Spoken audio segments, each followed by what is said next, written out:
Okay, so I am all for punctuality, and it is 11:30 on my clock, so I'm going to go ahead and get started. Welcome attendees, and good morning. Welcome to another Blue Sears webinar. Today we have What Big ROI You Have.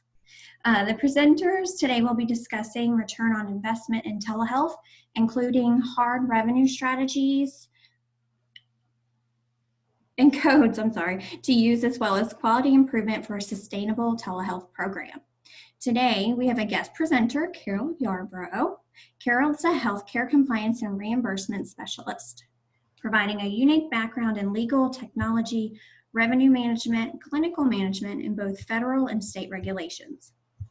For the past 4 years, she has actively contributed in telehealth initiatives at UC Health. She works hands-on with professional fee and hospital-based fee professionals to implement billing strategies and provide real-time feedback to clinicians regarding documentation and staff with encounter guidance. She also trains CPT coding professionals at UC Medical Center in order to maximize EMR workflow with greater documentation and coding understanding. Michelle Hager is the managing partner at Blue Sears Consulting. For the past 7 years, she has dedicated her efforts to the development of telehealth strategies for healthcare. She is active in her role in her local HIMSS chapter, where she currently holds the role of South Carolina chapter president. She has worked diligently through HIMSS to educate the industry and the public on healthcare IT policy and future IT strategic directions, including telehealth policy. So I will let you know that all attendees are on mute and will stay on mute for the entirety of the presentation. This webinar is being recorded for future viewing. And if you have questions, please feel free to submit them to the chat box and we will answer those for you at the end. Great, thank you so much, Amanda. I appreciate it. And Carol, thanks for doing this webinar with me. I'm excited. What big ROIs you have. It will be exciting and fun to include that theme into reimbursement and how you find the best full ROI, both from a quality perspective as well as reimbursement. So our What Big ROIs You Have presentation. So from a return on investment perspective, it may seem a little bit scary, just as Little Red Riding Hood was seeing the wolf along the way. It may seem a little scary of how am I going to create a full return on investment for telehealth? And it has to include multiple areas. It has to have both ROI reimbursement, which includes revenue that you would typically receive through a fee-for-service. It should include cost reductions that you were able to do because of the work that you've done on telehealth. It should include cost avoidance that you've been able to save because of the work that you were doing in telehealth with the services that you may be able to provide. Secondarily, you should have a soft ROI as well, and that should include quality improvements, which have real dollar savings from researched articles. However, you can always look at labor capacity and efficiency. How much more can we do with the amount of FTEs that we have, or how much more efficient can we make our clinical provider services by using alternative service providers via telehealth and allowing our patients to be able to access care and see providers when they need to. And as often as they need to. In addition, that will provide for patient and provider satisfaction. So this is also very measurable. Many people are measuring this through Press Ganey now. They now have new telehealth service questions that are being asked as part of the patient satisfaction surveys that are out there. So it's both the hard ROI and the soft ROI, both sides of the table that we need to talk about when we do return on investment. So Carol and I are going to talk about both of them. I'm going to focus on the quality improvement side and how healthcare is changing their payment models. And then Carol will talk about how do we make money today and how do we do the best that we can in order to get a hard ROI on our telehealth services. So you may have noticed recently CMS put forward their chart meeting, which was the meeting to review how they were sort of going to, or their guidance statute, excuse me, related to how they were going to expand their duration and scope of the model that they had currently had for the payment models that are in place right now within CMS. So you can see the direction that they're going. It's very clear, both in scenario 1 and scenario 2, they have some improvement or reduction in each of those scenarios, but it's scenario 3 that they're really targeting for, where we improve quality and we reduce cost. So we know that they're just driving towards value-based, even more value-based contract, risk share contracts based on this outcome that we saw from the recent meeting from CMS.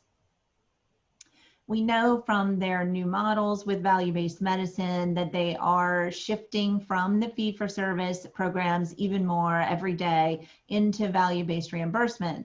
And the new model that they are looking at is made up of 5 different payment models that are broken down into 2 different paths, the primary care first path and the direct contracting path. So on the left-hand side, the direct contracting path, we know that those include geographic, global, and professional fees. How are they going to calculate those fees based on geographic location and professional providers, as well as primary care first, where we have a high population and need because we have an access problem where there aren't as many primary care service providers, and as well as general services that may be needed through a primary care office as a transfer or direct them to specialists.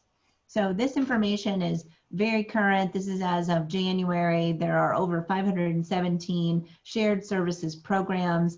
There are 17,000 participants right now in ACOs. So we know that CMS is driving towards that even more every day.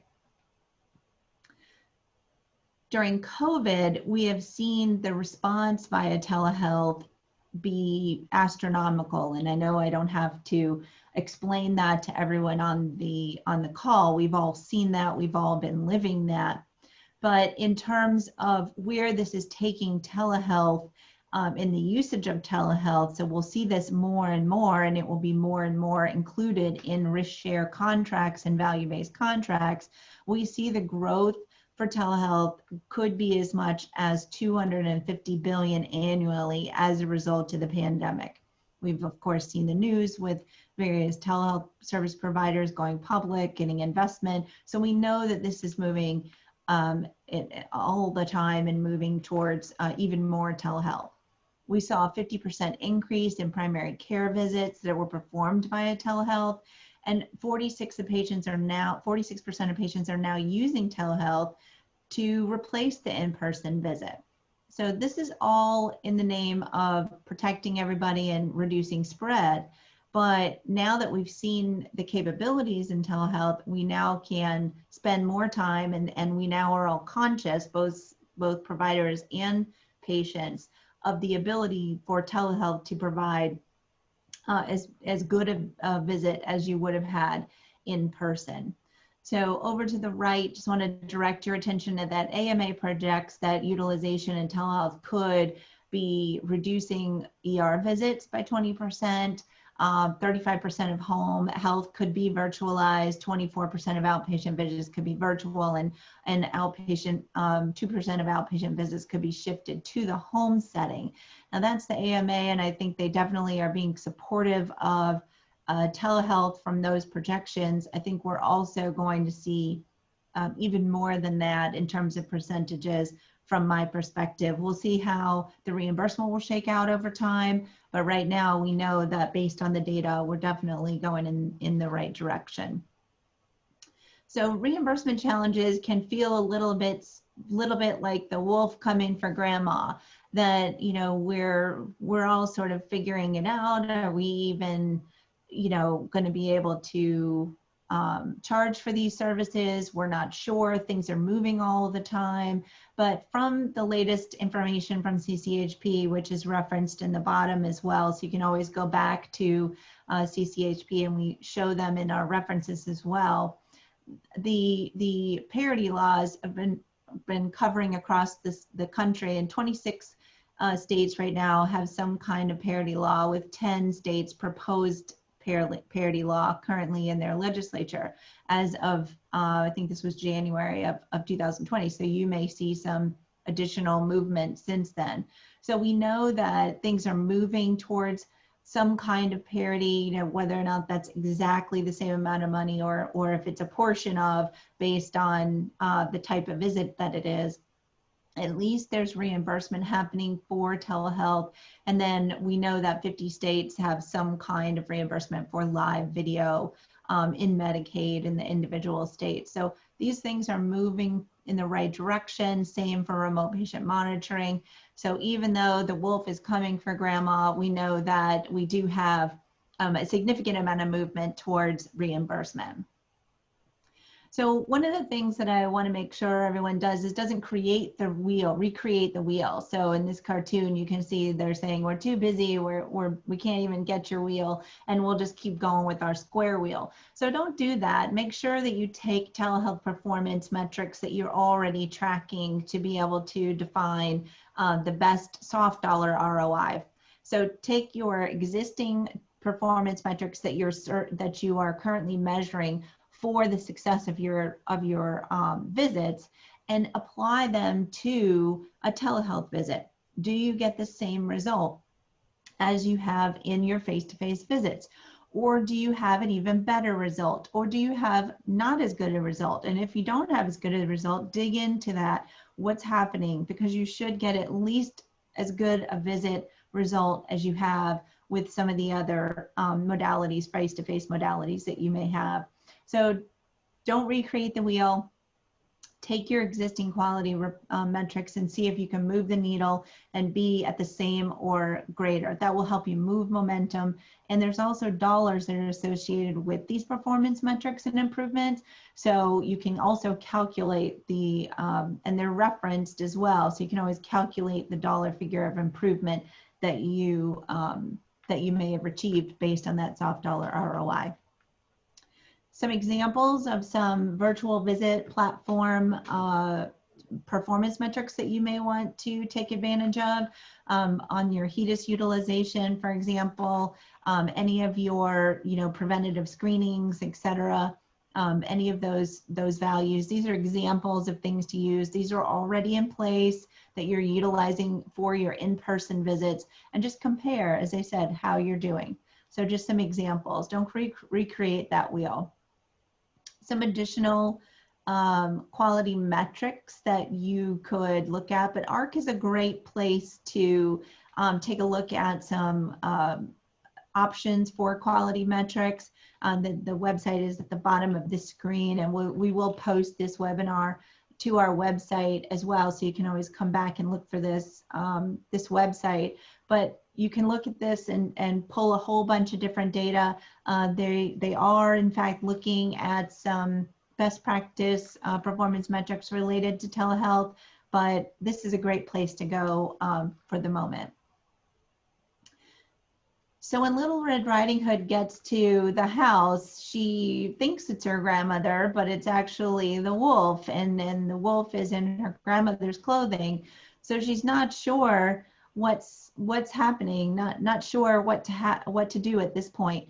And sometimes it can feel that way with hard ROI, hard dollar ROI. You're not sure exactly where you can capture that a hard dollar ROI. So is it how big your eyes are, how big your teeth are, and how big your ears are? And we know the response to that from the wolf. So we know that, it's to eat you, to see you, and to hear you, right? So what we want to look at from the ROI perspective, from the actual revenue perspective, is to look at today our fee-for-service payment, our bundled payment structures. These are great opportunities to gain capacity in your existing clinician flow and your service flow and your workflow. So you're not going to get any more money for bundle payment structures. So take advantage of telehealth and using advanced practice professionals. I know that we get a lot of questions around how long should our telehealth visit be. Telehealth visits sometimes on average, based on the data, are anywhere from 7 to 10 minutes, particularly when you're doing visits related to bundle payment structures or other follow-up visits. They can be very quickly done, and it's a patient satisfier as well as a provider satisfier, and it increases capacity in your offices.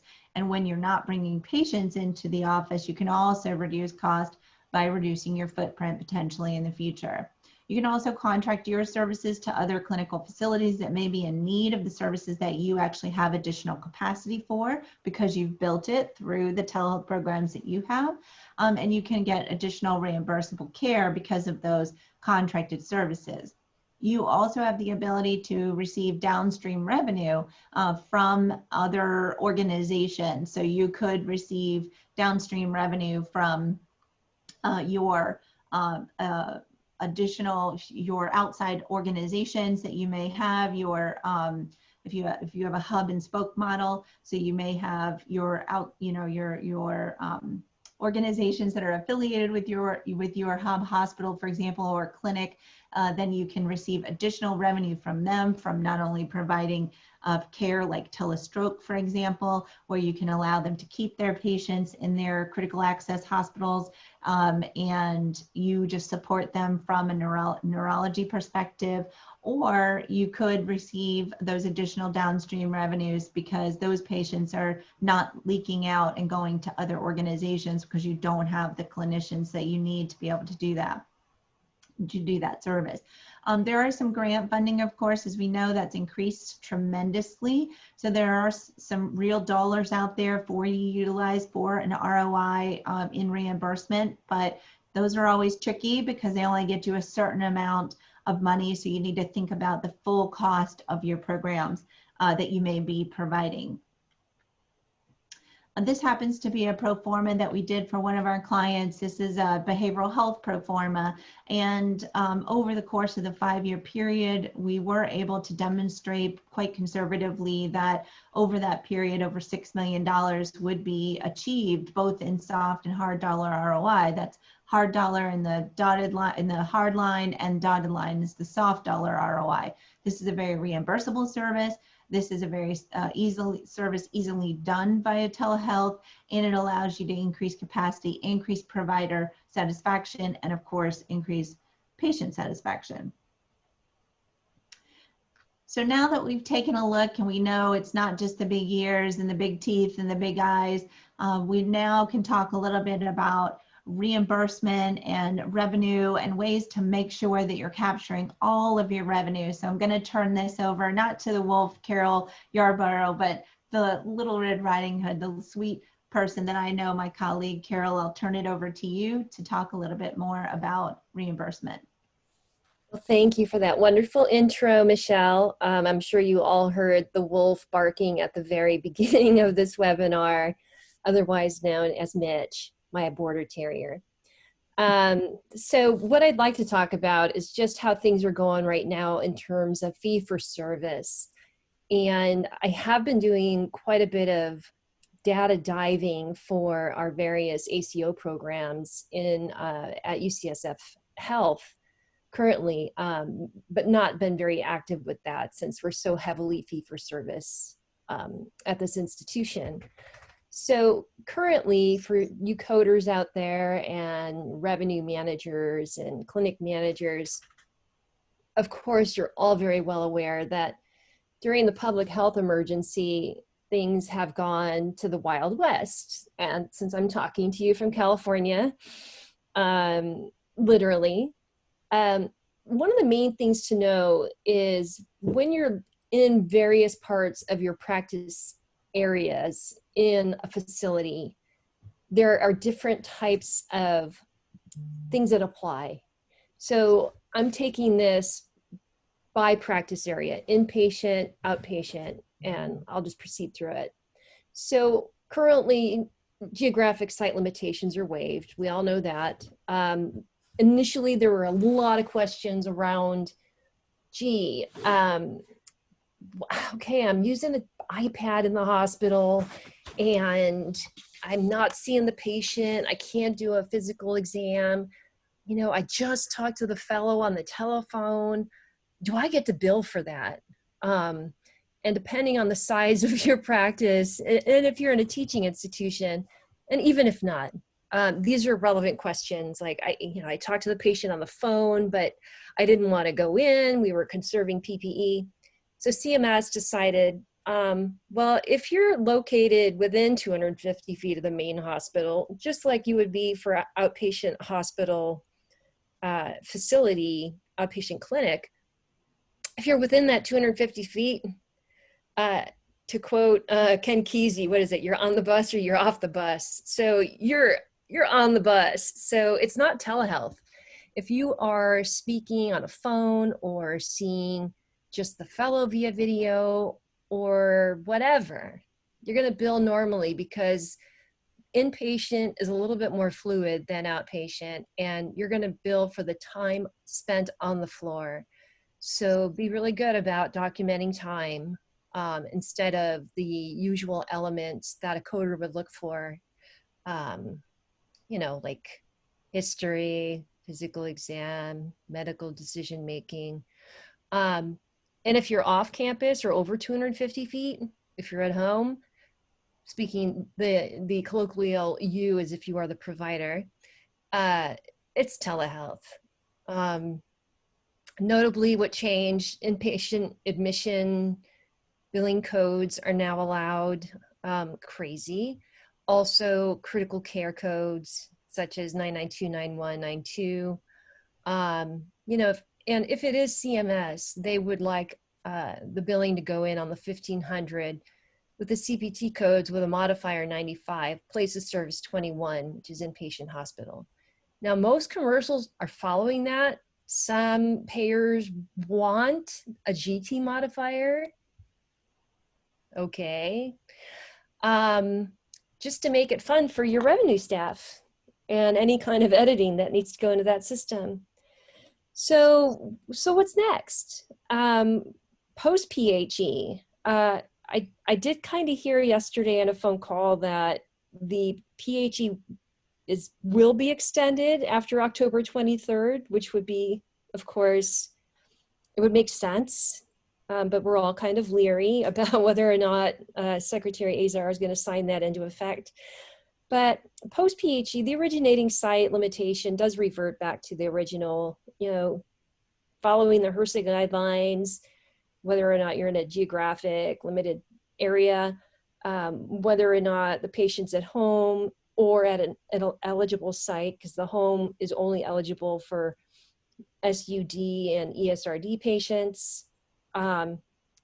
Will the CPTs revert? Well, there's a draft Medicare physician fee schedule out right now that everyone's gleefully paging through, thinking about how they can get a better, hard ROI on the fees that are available there right now. Had a very interesting question yesterday about whether or not the home CPTs, like the ones for a house call program, could actually be billed if the patient was not in the house call program. I was thinking, well, no. But people are getting real creative with that fee schedule. So take a good look at it, make your comments before October 5th. Consults are still going to be doable. The whole kind of, you can't do an admission, which is indicated by the AI modifier, but, still the specialist can do a consult inpatient. Modifiers are going to revert. Everything's just going to go away. CMS does not want a modifier on any telehealth. And the place of service is going to be O2. Next slide. Carol, can I ask a question about the latest piece that you referenced that's under public comment period? There is a statement in there related to critical care as well, and not allowing critical care. Is that How do you interpret that? What's your thoughts on that? Well, as a coder, everyone likes to deliberate what it really means, which body system is failing. We all love to find hyponatremia, good for the coder, bad for the patient, but that makes it really easy to indicate whether or not it's a critical care patient or not. I agree with that. There is still the critical care codes available for consults. I think it's the G0508 and 509. So there had been critical care consult codes available prior to the PHE, but as a coder and as someone who has done on many hours coding ICU, NICU, and PICU, I really think a critical care person does need to have their hands on that patient and really participating in averting body area failure. Now, if you talk to other practitioners, they're like, well, we do that all the time via telehealth. So, you know, half a dozen, six of another. I don't know if anyone else has any thoughts on that. That would be interesting to hear. But yeah, we'll open that up at the end of the presentation so that folks can have a conversation about that. But I wondered your thoughts as we were talking about reimbursement for inpatient. yeah, it's so hard to decide when to put a 99291 on an ICU note anyway. You know, you can deliberate for hours. All right, so an emergency department, and I'm looking at the time because you know I can talk a lot. So yeah, so during the PHE, geographic site limitation, who cares? Sky's the limit. Let's see patients everywhere. But we're going to see stroke is going to stay the same. And I do like the G0508 for that with a modifier G0. For the patient in the ED and the provider off-site, they are allowing all levels of emergency department billing right now. And again, you know, in light of spreading, you know, particles, whether or not the CDC guidance is up to date or not, as it's been deliberated in the news the past couple of days. But in light of trying to keep our numbers down and keep the line flat, initially, all ED codes are allowed. And again, place of service 23, which is your ED, and with a modifier 95. Now that's for CMS on the 1500.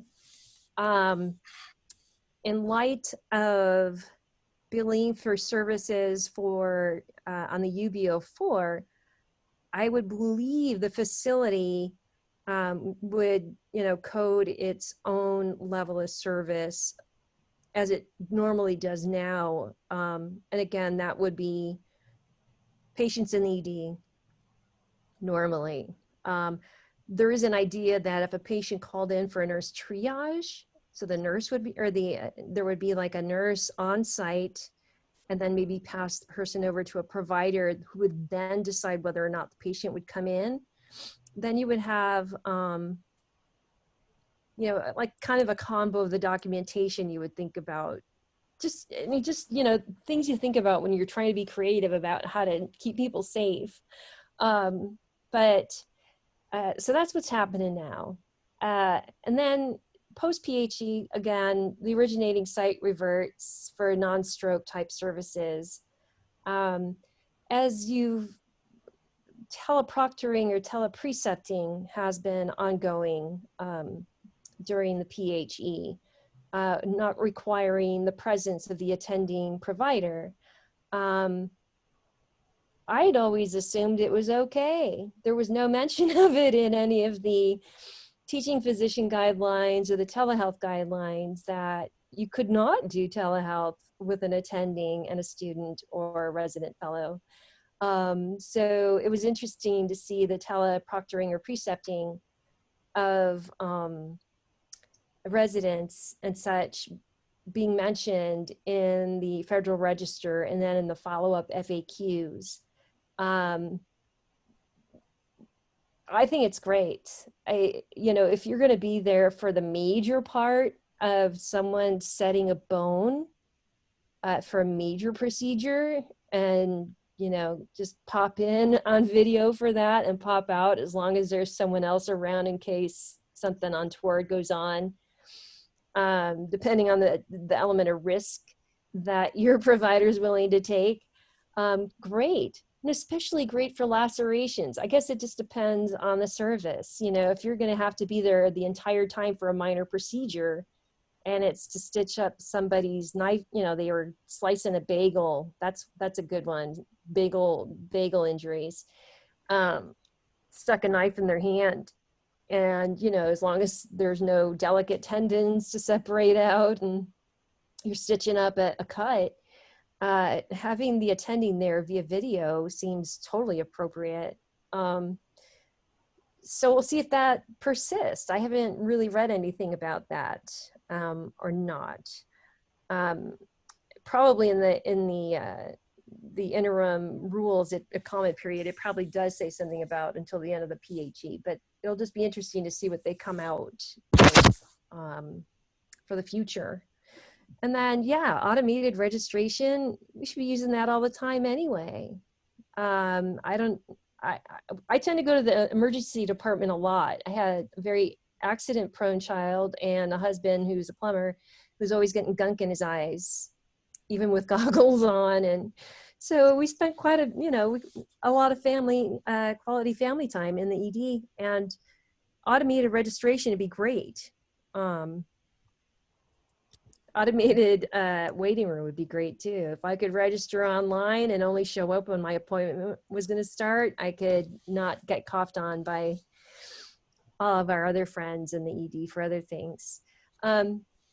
So any questions come to your mind about the ED? Oh, post-PHE as well in the physician fee schedule. They're looking to keep the first 3 levels of ED.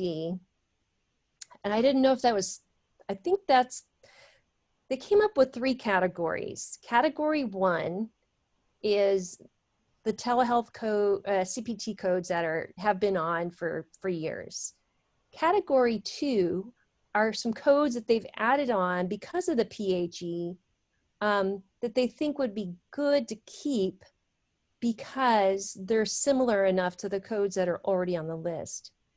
Category 3 are the codes that were added temporarily, and I do mention until the end of the PHE and then the calendar year. They're in the middle on that blue tile. The impact of the Category 3 codes on the list is that they will be in effect until the end of the health emergency and then to the end of the calendar year in which the PHE ends. So those are also up for comment. But I do want to mention level 1, 2, and 3, I believe are Category 2. So they're accepting comments on whether or not they should become Category 1. All right, next slide. Ambulatory, our favorite. Okay. Sky's the limit on geographic sites. There were the addition of the codes to become audio only, to maintain health equity and care. I was kind of surprised to see the annual wellness visit could be audio only. How you feeling? I feel great. Someone's got like their eye hanging out or something. I don't know. So there were the addition of the telephone codes. I'll talk about those just in a little bit. Addition of audio only option for existing telehealth codes. And then your modifier 95, and then whatever type of clinic you are, 11, 19, or 22. And then I could go on for hours about the facility charge. I won't even talk about it right now because it's just so frustrating. But I can go into that later too at the end if we have time. So post-PHE, the CPTs will revert, like I mentioned, Category 1, 2, and 3. Some will, others might. It's a waiting game. Modifiers are going to revert. Yep, we're going to reinstate that HRSA eligible geographic area.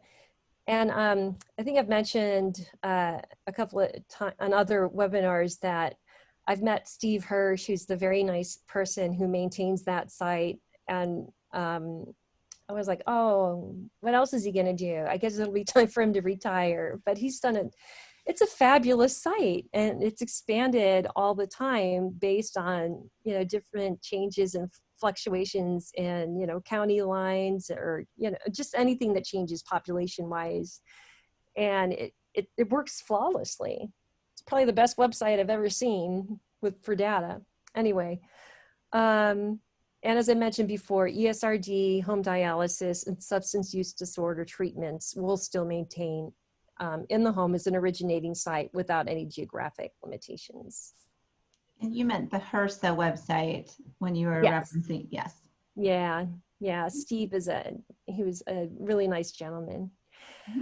Mm-hmm. So beyond video, these are things that happened without the PHE. Well, okay, the first telephone happened because of the PHE. 99441 through 43. For some reason, they came back to encourage the use, I believe, the use of these codes to maintain health services to the levels of a 99212 through a 99214. So they upped the RVU value on those three codes. They're very lucrative.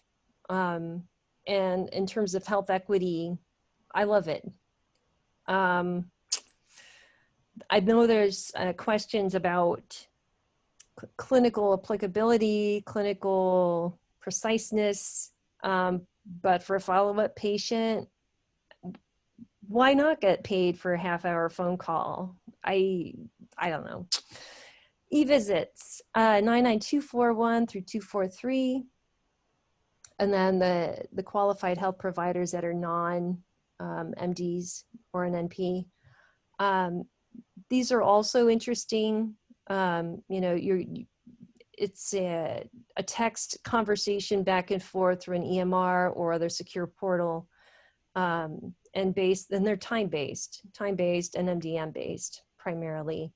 It's a condition that really doesn't warrant much other than reviewing some clinical data or a picture. Just a question you'll have, and the time that the MD needs to delve into it is actually what you get billed.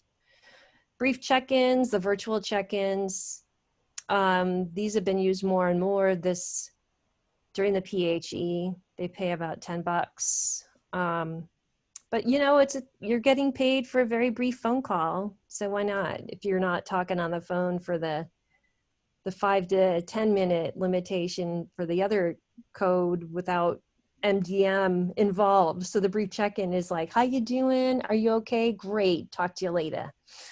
RPM, that is a whole nother webinar.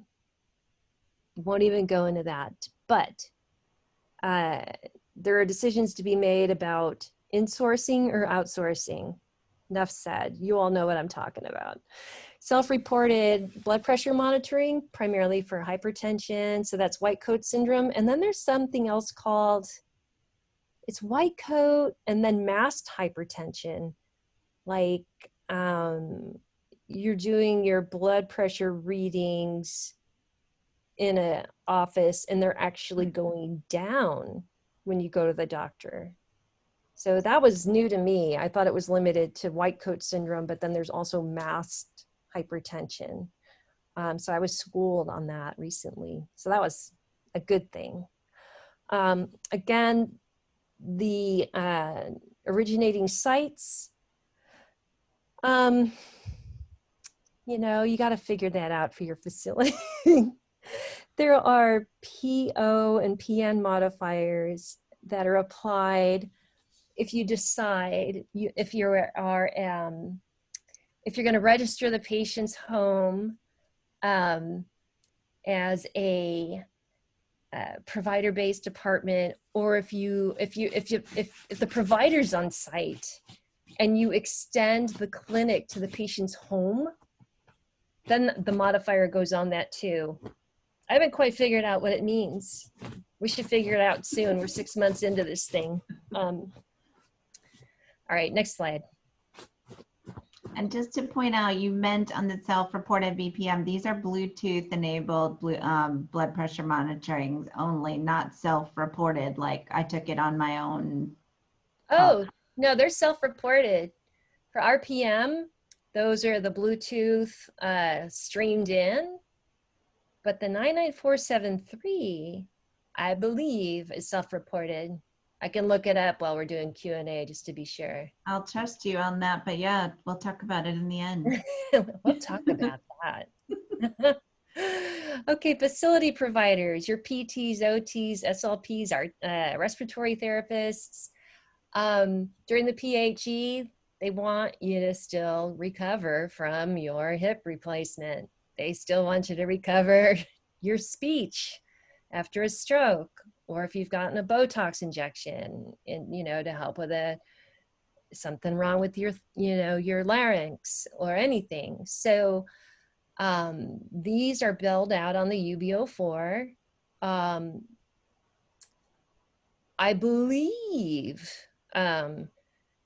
that these are, since they're not typically billed out under MPFS, there's no need to file for a relocation request as you're extending the hospital to the patient's home. I believe there is a modifier requirement. I haven't quite figured that out. I'm heavily biased towards pro-fee, and if anyone has questions about which modifiers go on that, I'm going to be figuring that out in the next 2 days. And again, if these also can be done audio only, if you look at the Federal Register comment, interim comment, just make sure that you're going to meet the definition of the CPT code. Makes sense,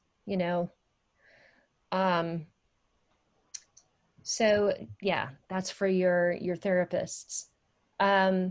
Post PHE, will the CPTs all revert? I guess it's under review. Some of them are in the category 3 and the category 2, and CMS is collecting comments on that. Modifiers will revert. The HRSA site will then go back into effect unless Congress decides to pass legislation saying that the home and urban areas are just as hard to get across town as they are to drive in 50 miles. If you live in a city, there's, well, any city, construction, buses don't show up, you don't have money for the bus, all that stuff. Anyway, are these going to be permanently added to the list of eligible telehealth providers? That too is under review. And I think that's, all right, so commercials, just to keep in mind that everyone is special. Everyone has their own read, but most of them are following through on CMS. AHIP has the list of all of, they've got hundreds of healthcare or insurance carrier information on there, hundreds. If you need to get a rough idea of what's going on with an insurance carrier, you can go to that first, AHIP. And then specific to your state, like Aetna, Anthem, Blue Shield. So you see here, I've got blueshieldcalifornia.com, anthem.com, California. Just go to your state and they're gonna have lovely FAQs about what to bill, how to bill, and whether or not there's a share of cost. So that information's out there. It never existed before. Why not? Because I guess it wasn't important enough, but we searched for it. And now that there's an emergency, they came up with policies pretty quick. Next slide. Yeah, and then just map it out. Make yourself a grid so you're not going crazy. Aetna, the last time you looked at the policy or the last time the policy was updated, the codes, what modifiers they want, what place of service, when they think the end date's going to be. That is constantly and consistently moved up from June 30th to July 31st to September 30th and now December 31st. And then just some brief notes. No asynchronous from Aetna. They don't want any GQ modifier nonsense coming in. They want everything to be synchronous. They're not allowing the e-visits, for instance, in California. Telephone only is allowed for Anthem. Blue Shield wants GQ. That's allowed for ACE. So just write yourself some notes as a, if you're a coder and you have to, build in the modifiers, or if you're going to set some system edits, go ahead and put that into your system and put that on the invoicing. Because if you've got production coders, you don't want them slowing stuff down for you with any kind of backup you're seeing, or if with influx of patients that that they're worrying about this minutia. And I think that's it. I think that's all. Yeah. You're right. Thank you, Carol. I appreciate your deep dive into the codes and the potential reimbursement for the various codes. And one last thought around how to create a program that's sustainable, not only with the coding and the reimbursement that Carol referenced, but some of the soft dollar ROI that I mentioned in the beginning with quality improvement, is to build capacity. So as in Little Red Riding Hood, our last, I think just about referensive to that is, the Little Red Riding Hood and the grandmother who came out of the stomach of the wolf, and now the woodsmen all are chasing the wolf. So now they all together as building capacity between the three of them can potentially take that wolf down. So you have to do the same with building capacity for your clinical services.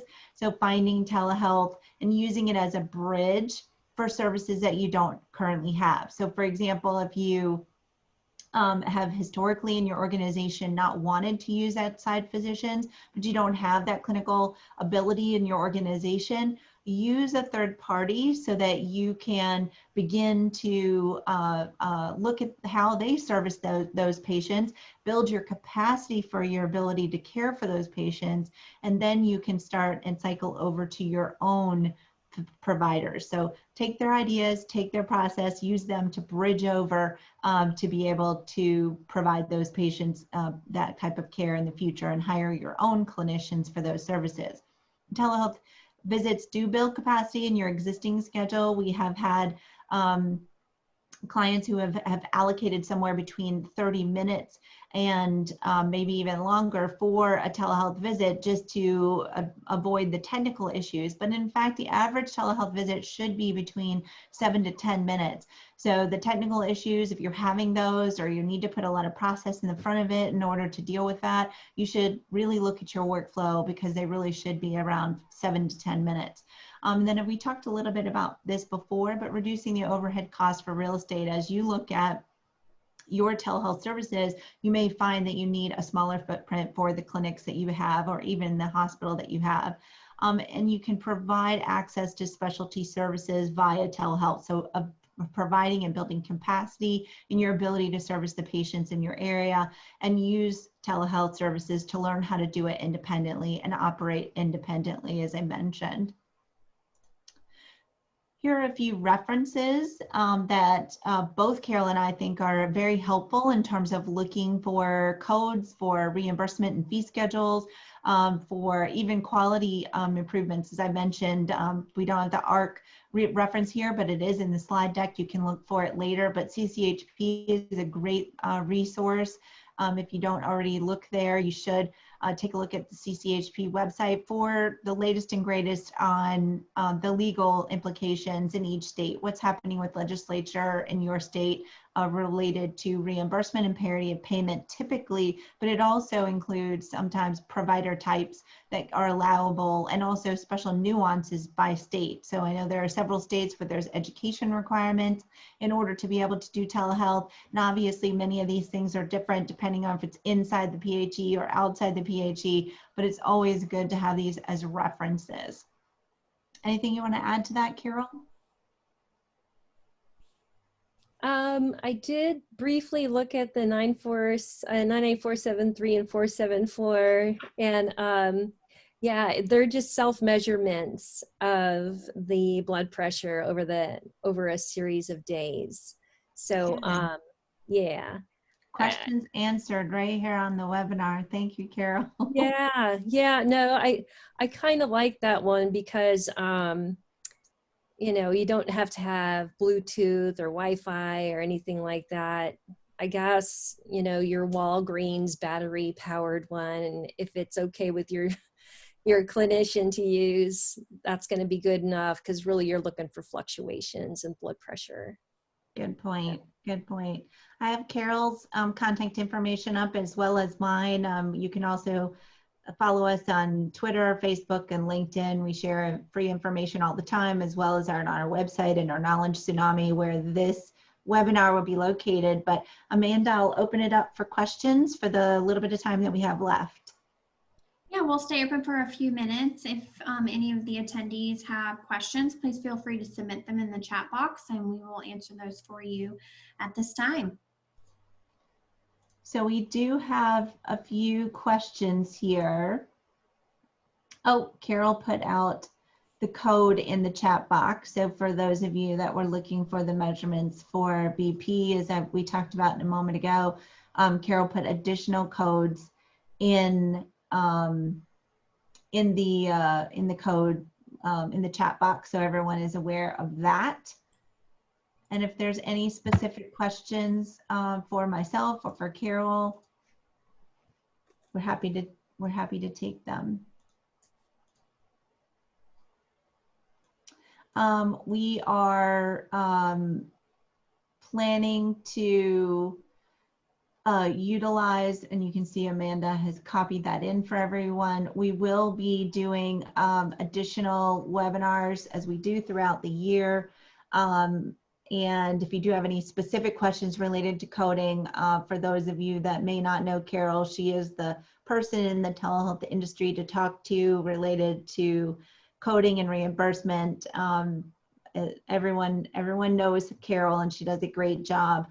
So we're fortunate to have her today. But any of our future webinars, if you have ideas that you'd like for us to cover, we will be covering training and etiquette for doing a telehealth visit in October, in our October webinar. And then we'll be letting the holiday cycle through for November and doing an early December webinar. So if you do have a topic that you'd like for us to cover, then we'd be happy to do that in the beginning of December. And again, our October will be etiquette and how to properly do a visit, how to properly set your room, and the considerations that you need to think about when you're doing a telehealth visit, both as a provider, as a clinician, and also for those supporting those clinicians. You can help remind them on the importance of patient security and privacy, as well as setting your room in a neutral tone. So we'll talk a little bit about that on our next webinar. Amanda, any other questions in the chat? I do not see any at this time. Just a reminder, I know Michelle mentioned it, but this webinar was recorded today and will be on our website in the Knowledge Tsunami section for your reference. Give us about 24 to 48 hours to make sure it's there, but then you can definitely use this information beyond that point. Carol, thank you so much for joining us today. It has been a pleasure. I know Michelle loves collaborating with people on these webinars. So thank you for working with her on that. So you're so welcome. I had a great time. Oh, good. Well, I hope everyone has a wonderful day. And yeah, that's it. Thank you so much.